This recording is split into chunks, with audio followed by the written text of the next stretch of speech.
All right, President Obama ordering a border to be sealed off, but it's not the border you think it is. The White House urging Turkey to seal off its 60-mile border with Syria. It would cut off routes for the ISIS fighters. Right, but Turkey officials say that's not that easy to close off a border. They approve Washington's inability to seal off the Mexican border. Republican presidential candidate Dr. Ben Carson joins us right now from, I believe, West Palm Beach, Florida. Good morning to you, Mr. Carson. Good morning. So what do you make of that, where the president says to Turkey, seal off your border with Syria, and then Turkey says to the United States, hey, what about your southern border, Mr. President? You can't do anything about it.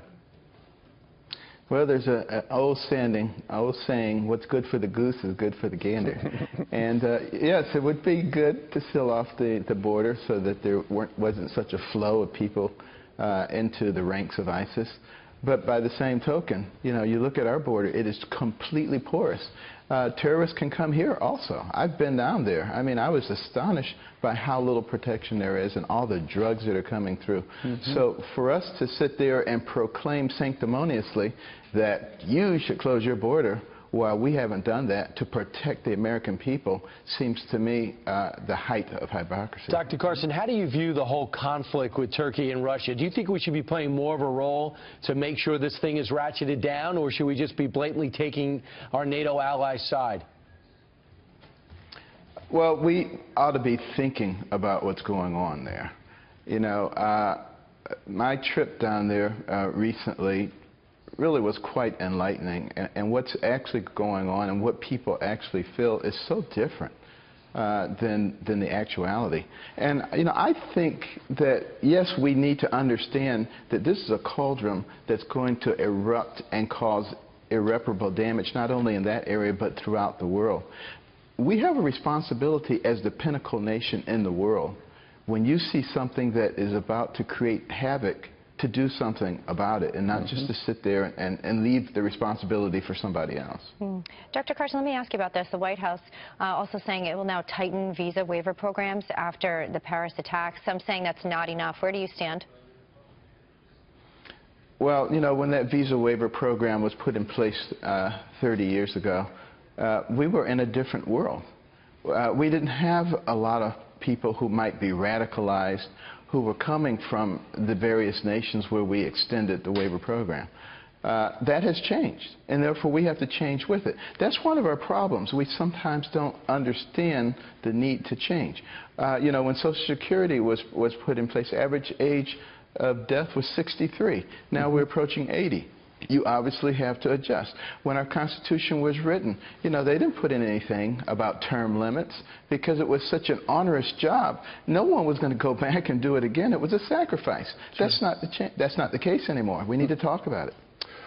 Well, one of the things you are talking about is your trip to the Middle East, and you were in Jordan, and you did talk to some Syrian refugees, and I know it made headlines where, you know, we're all talking about how they're coming here and how we should really vet them, but you talked to them specifically, and what were they telling you about coming to the United States? They were saying what they would really like the United States and other countries to do is support programs like they have in Jordan. The Jordanians are wonderful people. They've opened their hearts and their land, but they don't have the money to sustain it. And consequently, there was a brand new hospital there that's not even being utilized because they don't have the money to run it.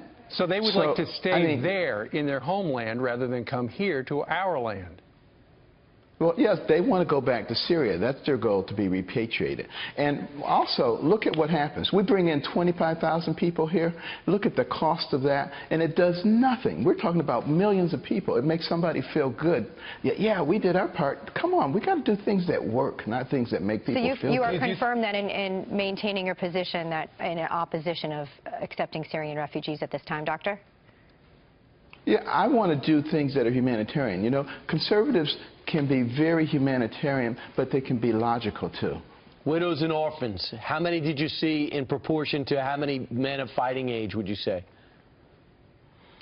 I would say there were probably more children and widows, but there were a substantial number of men of fighting age. But I would hope that more of them will get involved in the actual battle for their own nation. But I think that's beside the point. The point is that there are solutions, there are humanitarian solutions that don't involve exposing the American people to danger and that actually work and are not just little Band-Aids to make people feel good. All right. Dr. Ben Carson, who went over to the region to see things with his own 2 eyes, joining us this morning. Sir, thank you very much and welcome home. Great to see you, Doctor.